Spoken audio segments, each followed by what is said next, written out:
Hare Krishna, I am Sanat Kumar Das. I am from Govardhan Eco Village, Vada. It comes in Maharashtra state of India. So there we have about 100 acres of land, and since 2003 we are trying to develop a farm community over there. And as far as my experience goes, if you see, this Vedic culture is mostly based on agrarian culture. In the sense, Vedic culture, the main occupation was agriculture, and most of the population was living off the land. Of course, there were cities, but agriculture was well developed, cow protection was given proper importance. And what has happened at present age is the cities are rapidly developing. Many of the farmers are giving up occupation of farming. Many of the agricultural lands are getting converted into non-agricultural land and non-agriculture use. So what we have to see it in within ISKCON, like if we can help devotees to live off the land, then it will be very easy for us to establish Vedic culture. Because agriculture has to be economically viable for the people. And actually for the country to develop, if we develop small farms, the small farms become prosperous, then the country and the world will become eventually prosperous. So we have to show that how you can live off the land, at the same time agriculture becomes economically viable. So here we have to understand that agriculture will give us sufficient comfortable lifestyle. Agriculture will never support luxurious lifestyle. What is happening today is people are after having luxurious material life, and because of that they try to exploit mother nature, they exploit mother cows. So agriculture can give you nice comfortable lifestyle, but simplicity, what Prabhupada has defined, has to be there. It will definitely give us a comfortable life. Whatever a human being needs, we will be able to take it from that. So ISKCON farms will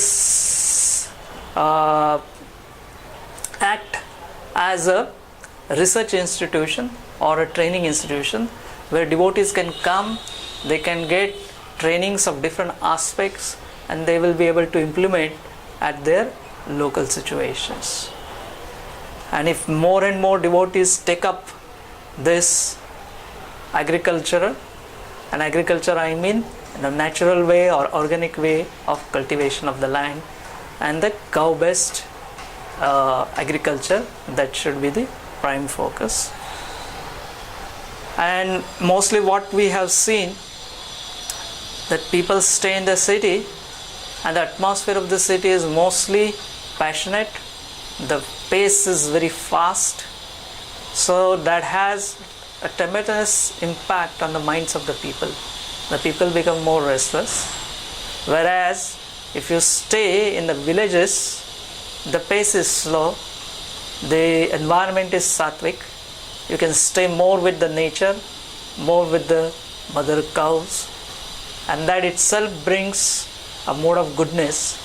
So it becomes very easy where the Vedic culture and other things can take place. So we have to see, like, as far as cows are concerned, you cannot imagine agriculture without cows. The cows and agriculture together can be successful. Many times people have only cow protection without agriculture, there is no success for that.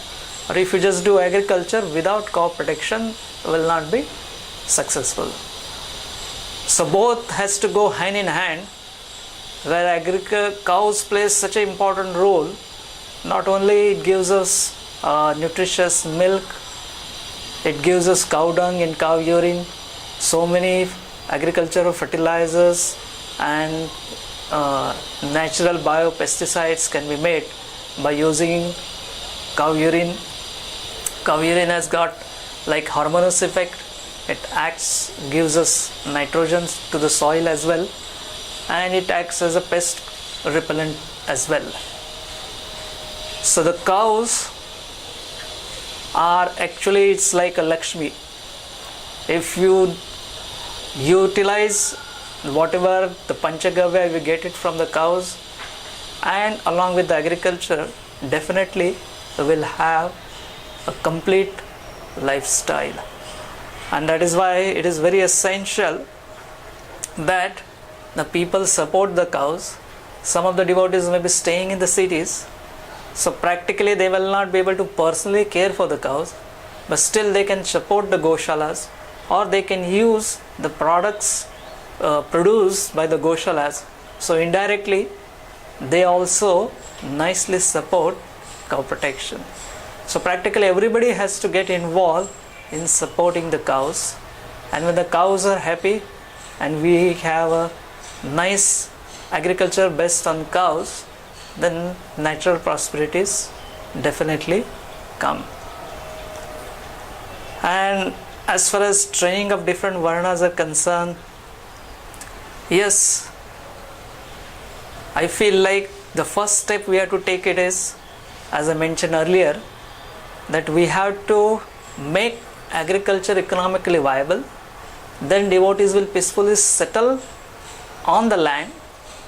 They will not have much anxieties, and then we can have Varnashram college and different kinds of training institutions which will train the devotees nicely.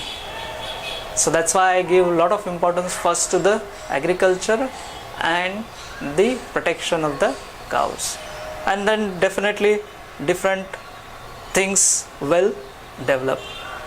As we see, ISKCON majority remained in the cities.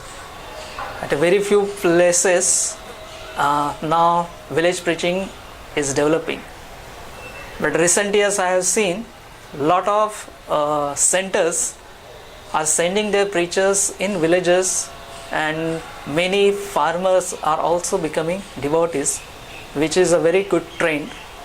This farmers has to be trained properly now into natural way or organic way of farming.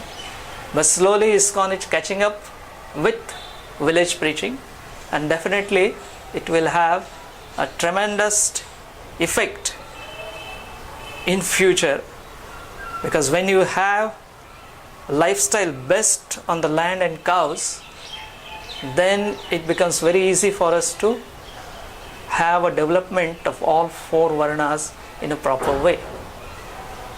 And as far as many times the people ask whether can a devotee join the political parties, or can devotees participate in politics. So what I feel in this regard is only those devotees who are very much matured and who have thorough understanding of Srila Prabhupada could get into this. And the best is like if they form their independent political party based on Srila Prabhupada's teaching will be the best. Because what happens is, if devotees join to the already existing political parties, then we get a stamp of that particular political party, and we'll have to subscribe to the ideologies of those political parties. And then what happens is, power comes and goes. So if you have a stamp of one political party, when that loses, opposition party can give ISKCON hard time. Because what I believe, Srila Prabhupada made a house where he made no distinctions. Anybody could walk into ISKCON temples, irrespective of whatever nationality he may have, or whichever religion he is following. ISKCON is a place where people from all religion and all nationalities are welcome. So this neutral stand has to be kept. So what I suggest is ISKCON should keep equidistance from all political parties, so that all people of the world will free, easy to come to ISKCON and take the benefit of associating with the devotees. So this is what I feel like the care has to be taken to maintain equidistance from all political parties, so that we are not stamped with one party.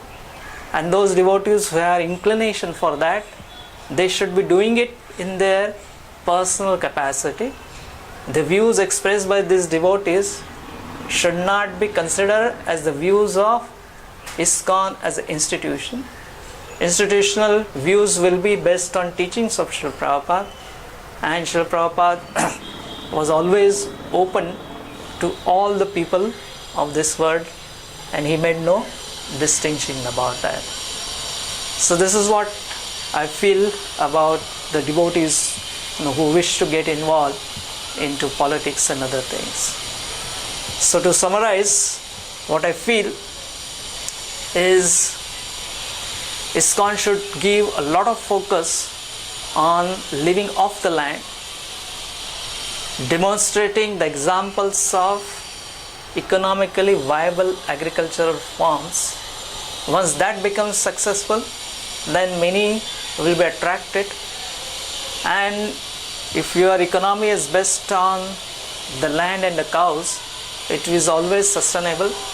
We have seen the example of Amish communities and others who are living off the land, and that's why, irrespective of the fact what's happening in the world, they are able to continue generations after generations, even in the most industrialized and most advanced country of the world.